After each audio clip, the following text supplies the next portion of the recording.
एगो दक्षिण भागे कबूतर।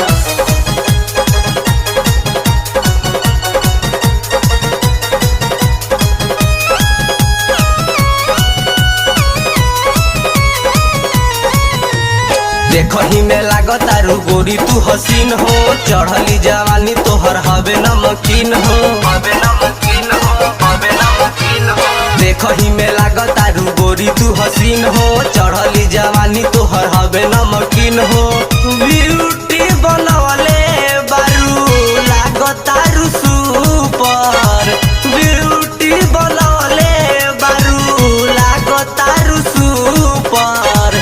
चोली के दुनु कबूतर एगो दक्षिण भागे एगो उत्तर, चोली के दुनु कबूतर एगो दक्षिण भागे एगो उत्तर।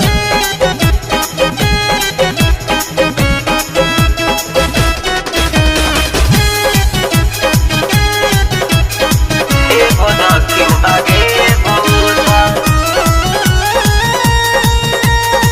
एगो दक्षिण भागे कमर लचकाबेलू बिजोर हो, सच्चे कहीं गोरी तोहर नइखे कौन जोर हो।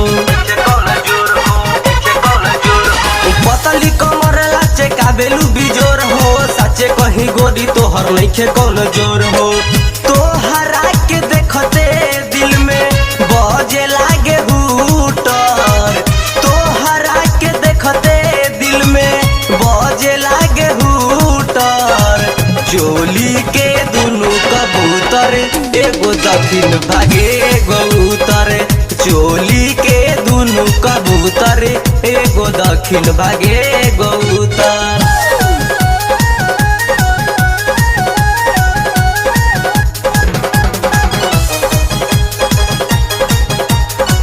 एगो दक्षिण भागे एगो उत्तर, एगो दक्षिण भागे एगो उत्तर। सच के सबर के जब निकलेलू घर से, कोई मदन रह जाले हहर के, जाले हहर के, जाले हहर के। सच के सबर के जब निकलेलू घर से, कोई मदन रह जाले हहर के। कबले हम राज करब तोहरा दिल के ऊपर, कबले हम राज करब तोहरा दिल के ऊपर। चोली के दुनु कबूतर एगो दक्षिण भागे एगो उत्तर, चोली के दुनु कबूतर एगो दक्षिण भागे एगो उत्तर। देखही में लागतारू गोरी तू हसीन हो, चढ़ली जवानी तोहर हवे नमकीन हो।